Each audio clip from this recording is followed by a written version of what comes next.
네, 오늘도 찾아와 주셔서 감사합니다. 지난 시간에 우리는 인생의 목적에 대해서 배웠습니다. 바로 하나님을 영화롭게 하고 그분을 영원토록 즐거워하는 것이었죠. 오늘 이 시간에는 그 목적을 우리가 어떻게 이룰 수 있을까? 그 방법에 대한 이야기 여러분과 함께 나눠보려고 합니다. 여러분은 어떤 사람을 알고자 할 때 어떤 방법을 사용하시나요? 그 사람에 대한 책을 찾아서 볼 수도 있고, 가능하다면 또 직접 대화를 해보려고 하실 수도 있고, 그 사람에 대한 이야기를 찾아보실 겁니다. 오늘날 우리는 수많은 책과 정보의 홍수 속에서 살고 있습니다. 하나님에 대해서도 그분에 대해 소개하는 여러 가지 책들과 가르침들이 있죠. 하지만 과연 어떤 것이 진정으로 하나님에 대한 지식을 우리에게 제공해 줄까요? 오늘은 웨스트민스터 소유리문답 2문을 통해서 하나님을 참되게 할 수 있는 유일한 방법이 무엇인지 함께 알아보려고 합니다. 하나님을 아는 방법으로서 성경의 유일성에 대해서, 그리고 일반 계시와 특별 계시의 차이점, 마지막으로 성경을 삶의 기준으로 세우는 방법에 대해서 하나씩 알아보려고 합니다. 함께 시작해 보겠습니다. 네, 오늘 우리가 함께 배울 문답은요, 바로 이문입니다. 웨스트민스터 소요리 문답 이문. 하나님은 사람이 하나님을 영화롭게 하고 즐거워하기 위해 어떤 방법을 알려주셨나요? 네, 여러분, 이 질문은 매우 중요합니다. 왜냐하면 우리의 목적을 이루기 위해서는 반드시 방법을 알아야 하기 때문입니다. 이에 대한 답변은 되게 명확합니다. 구약 성경과 신약 성경에 기록된 하나님의 말씀이 하나님을 영화롭게 하고 즐거워하는 방법을 가르쳐주는 유일한 법칙입니다. 여러분, 하나님의 말씀이 유일한 법칙입니다. 하나님을 영화롭게 하는 방법, 그 법칙이 하나님의 말씀인 성경에 기록되어 있다라고 문답은 말하고 있습니다.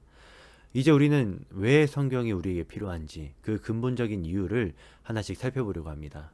네, 여러분, 우리가 하나님을 영화롭게 하기 위해선 반드시 성경이 필요합니다. 왜 성경이 필요한 걸까요? 제가 몇 가지를 좀 설명해 보겠습니다. 첫째로, 우리에게는 죄로 인해 타락한 인간의 한계가 있기 때문입니다. 우리는 흔히 이성과 경험을 통해서 많은 것을 알 수 있다 생각합니다. 하지만 죄로 인해 우리의 이성은 불완전해졌고요. 우리의 판단은 항상 오류의 가능성을 가지고 있습니다. 마치 깨진 거울이 사물을 왜곡되게 비추는 것처럼 우리의 타락한 이성은 하나님에 대한 진리를 올바르게 이해할 수 없게 만듭니다. 그래서 우리 인간 바깥에서 주어진 정보가 필요한 것이죠. 네, 둘째로 우리에게는 하나님을 향한 참된 지식이 필요합니다. 세상에는 하나님에 대한 수많은 생각과 의견들이 있습니다. 하지만 이것들은 모두 인간의 제한된 생각에서 나온 것들입니다. 우리에게 진짜 필요한 건 하나님 자신이 직접 알려주시는 참된 지식입니다. 이것이 바로 성경을 통해 주어지게 됩니다. 세 번째로, 여러분, 성경은 구원에 이르는 길을 알려주는 안내서입니다. 네, 자연을 통해서도 우리는 하나님의 존재를 알 수 있습니다.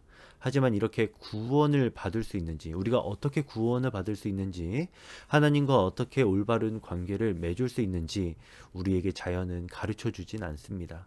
성경만이 예수 그리스도를 통한 구원의 길을 명확하게 보여주게 될 겁니다. 결국 성경이 필요한 근본적인 이유가 우리가 하나님을 바르게 알고 그분과 올바른 관계를 맺으며 구원에 이르는 길을 발견하기 위해서입니다. 이것이 바로 하나님께서 우리에게 성경을 주신 이유입니다. 네, 계속해서 우리에게 너무나 중요한 이 성경의 특징에 대해서 생각해 보려고 합니다. 네, 성경이 가진 세 가지 중요한 특성, 특히 이러한 이 특성들이 어떤 객관적 증거들을 통해 뒷받침되는지 함께 알아보겠습니다. 첫째로, 여러분, 성경은 하나님의 직접적인 계시입니다.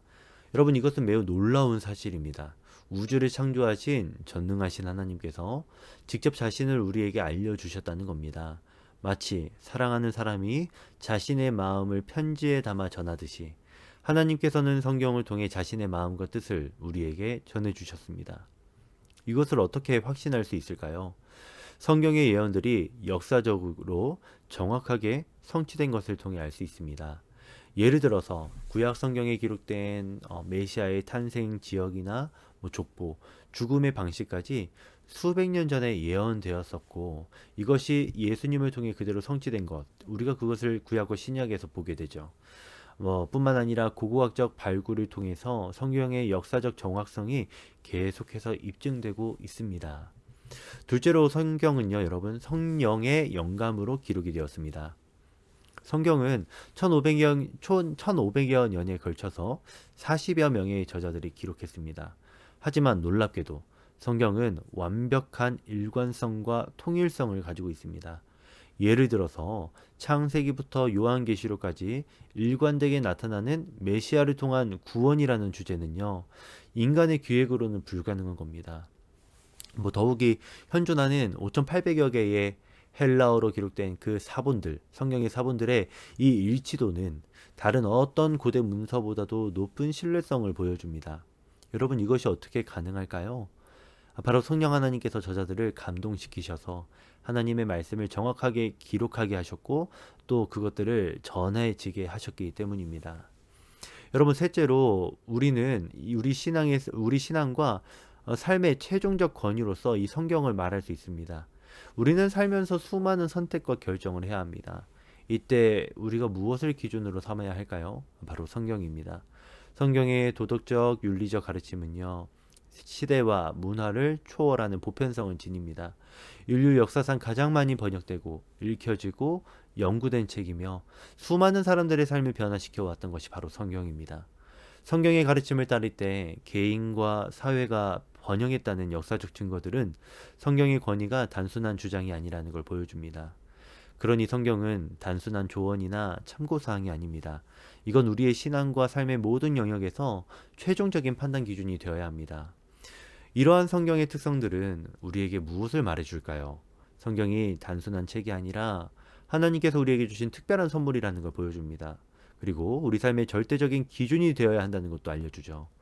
우리가 이 사실을 깊이 깨달을 때에 성경을 대하는 우리의 태도도 달라질 수밖에 없습니다. 지금까지 살펴본 이 성경의 필요성, 성경의 특성에 대해서 제가 설명을 드렸는데요. 우리가 지금까지 살펴본 내용들이 단순히 인간의 생각이 아니라 성경 자체가 말씀하고 있는 진리라는 걸 또 잠시 확인해 보겠습니다. 사도 바울은 디모데후서 3장 15절에서 17절 말씀을 통해 성경의 본질과 목적을 명확하게 설명합니다. 함께 읽어볼까요? 또 어려서부터 성경을 알았나니 성경은 능히 너로 하여금 그리스도 예수 안에 있는 믿음으로 말미암아 구원에 이르는 지혜가 있게 하느니라. 모든 성경은 하나님의 감동으로 된 것으로 교훈과 책망과 바르게 함과 의로 교육하기에 유익하니 이는 하나님의 사람으로 온전하게 하며 모든 선한 일을 행할 능력을 갖추게 하려 함이라. 아멘. 네, 이 말씀에서 우리는 네 가지 중요한 진리를 발견할 수 있습니다. 첫 번째, 성경의 목적이죠. 구원에 이르는 지혜가 있게 하느니라. 네, 성경의 궁극적인 목적은 우리를 구원에 이르는 지혜를 얻게 하여서 구원으로 인도하는 것이 되겠습니다. 두 번째로 성경의 근원에 대해서도 볼 수 있습니다. 성경의 근원, 바로 하나님의 감동으로 된 것이라 말하죠. 성경은 인간의 저작이 아닌 하나님의 영감, 곧 성령 하나님의 영감으로서 기록되어졌다라고 말합니다. 그렇다면 그 성경의 유익이 무엇인가? 교훈과 책망과 바르게 함과 의로 교육하기에 유익하니. 네, 여러분, 성경은요, 우리의 삶의 모든 영역에서 실제적인 지침이 된다는 걸 오늘 이 성경 자체가 자신을 증명하고 증언하고 있습니다. 네, 그로 인하여서 이 성경의 결과가 무엇인가?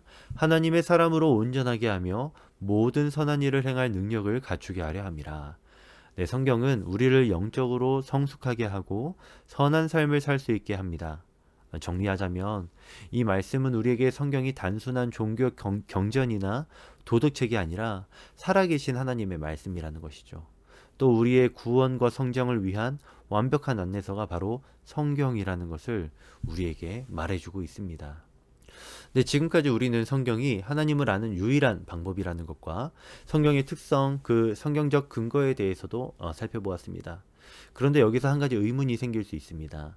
그렇다면 성경이 없는 사람들은 하나님에 대해서 전혀 알 수 없는 것일까? 여러분, 이 질문에 답하기 위해서 하나님께서 자신을 알려주시는 두 가지 방법, 즉 일반 계시와 특별 계시에 대해서 살펴보려고 합니다. 먼저 하나님께서 자신을 알려주시는 두 가지 방법 중에 일반 계시에 대해서 살펴보겠습니다. 일반 계시란 하나님께서 모든 사람에게 자연스럽게 주신 계시를 의미합니다. 말 그대로 일반적으로, 보편적으로 우리에게 주어진 계시입니다. 일반 계시는 크게 세 가지 형태로 나타납니다. 첫째로 하나님의 창조 세계입니다. 시편 19편 1편은 이렇게 1절은 이렇게 말하죠. 하늘이 하나님의 영광을 선포하고 궁창이 그의 손으로 하신 일을 나타내는도다. 네, 웅장한 산맥과 광활한 우주, 정교한 생명체들, 이 모든 것이 창조주 하나님을 부인할 수 없는 증거라고 오늘 이 시편은 말합니다. 또 다른 형태는요, 바로 사람의 양심입니다. 로마서 2장 14절과 15절은 하나님께서 모든 사람의 마음에 기본적인 도덕법을 새겨주셨다라고 하는데 이것이 바로 양심입니다. 네, 세 번째로 여러분 역사 속의 섭리를 우리가 일반 계시로 볼 수 있습니다. 역사 속에서 드러나는 하나님의 통치하심, 인류의 흥망성쇠를 통해서 우리는 하나님의 주권적인 섭리를 볼 수 있습니다. 네, 그런데 여러분 이 일반 계시에는 중요한 한계가 있죠. 바로 일반 계시만으로는 구원에 이르는 완전한 지식을 얻을 수 없다는 겁니다. 자연을 통해 창조주의 존재를 알 수는 있지만 그 창조주가 어떤 분이신지, 우리를 어떻게 사랑하셨고 우리는 어떻게 구원을 받을 수 있는지 이 일반 계시는 가르쳐 주지 않습니다. 관련하여서 로마서 1장 20절 이렇게 말하죠. 창세로부터 그의 보이지 아니하는 것들 곧 그의 영원하신 능력과 신성이 그가 만드신 만물에 분명히 보여 알려졌나니. 네, 이 말씀은 일반 계시를 통해 우리가 하나님의 존재와 능력을 알 수 있다 말합니다. 그러나 여러분, 우리에게 주신 일반 계시가 그 능력과 신성에 우리가 부합할 수 있는 그 방법에 대해서는 설명해 주지 않는다는 겁니다. 바로 이러한 한계들 때문에 우리에게는 특별 계시란 것이 필요한 것이죠. 네, 앞서 본 일반 계시의 한계를 보완하고 구원에 이르는 완전한 지식을 주시기 위해서 하나님께서는 특별한 방법으로 자신을 계시하셨습니다. 특별 계시는 크게 두 가지 형태로 주어지게 됩니다. 첫째로 신구약 성경입니다. 하나님께서는 성경을 통해 자신이 누구시며 우리를 얼마나 사랑하시는지, 어떻게 구원하시는지를 구체적이고 명확하게 알려주셨습니다. 네, 둘째로 예수 그리스도이십니다. 히브리서 1장 1절에서 2절 말씀은 옛적의 선지자들을 통하여 여러 부분과 여러 모양으로 우리 조상들에게 말씀하신 하나님이 이 모든 날 마지막에는 아들을 통하여 우리에게 말씀하셨다라고 말하고 있죠. 여러분 여기서 특별계시의 중요한 특징이 있습니다. 첫째로 이 특별계시라는 건 구원의 길을 명확히 제시해 준다는 겁니다. 일반 계시가 알려주지 못했던 죄 문제의 해결과 구원의 길을 이 특별 계시는 분명하게 보여줍니다. 둘째로 점진적이고 분명한 계시입니다. 하나님께서는 구약 시대부터 점진적으로 그리고 마침내 예수 그리스도를 통해 가장 완전하고 분명하게 자신을 드러내셨습니다. 결국 이 특별 계시를 통해 우리는 하나님을 인격적으로 만나고 구원에 이르는 길을 알 수 있습니다. 그렇게 결국 영원한 생명을 특별 계시인 성경을 통해, 아니 더 구체적으로 말하면 성경 속 신구약 성경이 담고 있는 예수 그리스도를 통하여서 우리가 얻을 수 있게 됩니다. 이것이 바로 우리가 성경을 유일한 법칙, 성경의 유일성이라고 고백하는 이유입니다. 네, 이제 우리가 받을 수 있는, 우리가 마음속에서 떠오를 수 있는 몇 가지 중요한 질문들을 살펴보겠습니다. 특히 현대 사회에 자주 제기되는 의문들에 대해서 함께 생각해 보겠습니다. 이 시대를 살아가는 그리스도인으로서 우리는 왜 성경만이 유일한 진리인가라는 질문에 자주 직면하게 됩니다.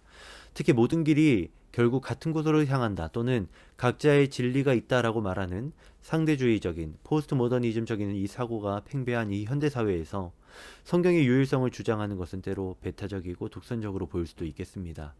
하지만 성경이 유일한 진리라는 우리의 고백은 단순한 맹목적 신앙이 아닌 여러 객관적 증거들을 통해서 우리가 뒷받침되는 것이죠. 첫째로 성경은 놀라운 역사적 신뢰성을 가지고 있습니다. 말씀드렸듯이 현존하는 수천여 개의 헬라어 사본들의 높은 일치도는 다른 어떤 고대 사본들보다도 뛰어납니다. 또 계속되는 고고학적 발견들은 성경의 역사적 정확성을 입증하고 있고요. 성경의 예언들이 역사 속에서 성취되어 가는 것을 우리에게 확인시켜 줍니다. 네, 둘째로 성경은 놀라운 내적 일관성을 보여주지 않습니까?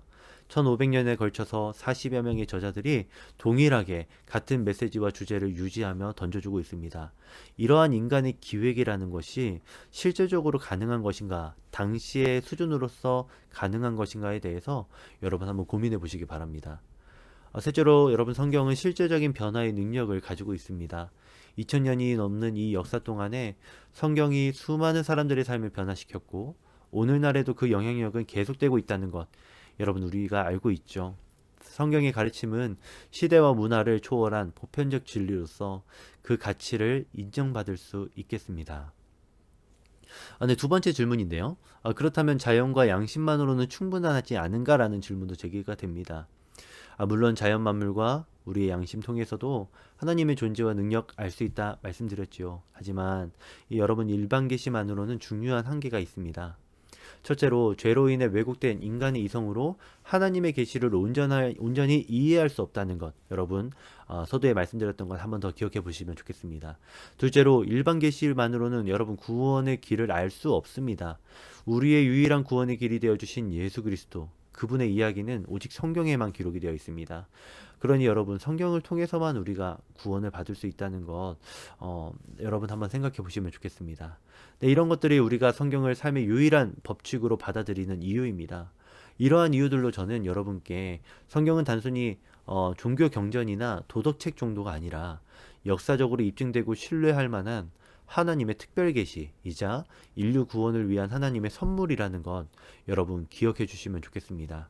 장로교회의 교인으로 신앙을 고백하고 계신 여러분도 성경의 유일성에 대한 이해와 더불어 하나님의 말씀이라는 확신을 갖고 여러분 임하여 주시기를 바랍니다. 네, 앞서 우리는 성경이 단순한 지식의 책이 아니라 하나님을 알고 그분을 영화롭게 하는 유일한 법칙이라는 거 배웠습니다. 그렇다면 이제 중요한 건 실천이겠죠. 성경을 아는 것에서 그치는 것이 아니라 그것을 살아내는 것이 진정한 믿음이기 때문입니다. 여러분 첫째로 이 개인적 말씀 생활에서 성경이 기록의 목적에 맞는 성경 읽기 여러분 해주시기를 바랍니다. 구원의 지혜를 찾기 위하여서 성경 말씀을 읽는 것이죠. 더 나아가서 이 구원의 지혜를 발견하여서 삶의 변화를 일으키기 위해서 여러분 이 성경 말씀을 읽어주시기를 바랍니다. 많은 사람들이 이 성경을 단순히 자기 개발과 도덕책 정도로서 이해를 하는데 이 성경이 구원을 주시는 예수 그리스도를 나타낸다는 것을 기억하여서 예수 그리스도 발견하기 위해 여러분이 이 성경을 읽고 묵상하는 그런 훈련을 여러분이 해보시면 좋겠습니다. 더 나아가서 여러분 교회와 공동체 안에서도 이 성경을 더 바르게 더 즐겁게 읽어가시기를 바랍니다. 여러분 여러분의 신앙 공동체는 그 중심에 늘 말씀이 있어야 합니다. 말씀이 중심이 되어서 예수 그리스도의 복음 구원에 대한 것이 중심이 되어서 서로의 삶을 평가하고 위로하고 격려하는 것 그것이 바로 여러분 교회와 공동체 안에서 성경 말씀을 중심에 두고 교제할 때의 큰 유익이라 생각이 듭니다. 여러분 이런 것들을 잘 생각하셔서 여러분 일상에서 성경이 기록된 그 목적에 맞게 하나님 말씀을 읽는 그런 훈련을 해보시기를 바랍니다. 네, 이제 영상을 마무리하면서 오늘 배운 것을 요약 정리해 보겠습니다. 여러분 성경은 하나님을 아는 유일한 길입니다. 우리의 이성과 경험만으론 하나님을 온전히 알 수 없습니다. 성경을 통해서 우리는 하나님을 정확히 온전히 알 수 있습니다. 둘째로 성경은 구원에 이르는 완전한 안내서이죠. 일반 계시만으로는 알 수 없는 이 구원의 길을 성경은 명확히 보여줍니다. 예수 그리스도를 통한 구원의 진리가 성경에 여러분 온전히 담겨 있습니다. 셋째로 여러분 성경은 삶의 유일한 기준입니다. 우리 신앙과 삶의 모든 영역에서 성경은 최종적인 권위가 됩니다. 성경의 가르침은 우리 삶의 모든 결정과 선택의 기준이 되어야 합니다. 마지막으로 성경은 매일의 양식이죠. 성경은 단순한 지식이나 규범의 책이 아닌 매일 우리의 영적 생명을 살리는 양식입니다. 날마다 말씀을 통해 하나님과 교제하며 우리가 성장해야 합니다. 네, 여러분 웨스트민스터 소요림답 제2문의 내용은 우리에게 있어서 성경이 삶의 유일한 기준, 법칙이 되어준다는 것을 우리가 배웠습니다. 다음에 배울 3문에서는 성경이 우리에게 가르쳐주는 주된 내용이 무엇인지 더 구체적으로 생각해 보려고 합니다. 성경이 우리에게 보여주는 가장 중요한 진리가 무엇인지, 우리가 반드시 알아야 할 것이 무엇인지 다음에 함께 살펴보도록 하겠습니다. 여러분, 오늘 이 시간 배운 것 잘 기억하시면서 성경을 더 바르고 즐겁게 유익하게 읽어가시는 모두가 되시기를 바랍니다. 함께 해주셔서 감사합니다.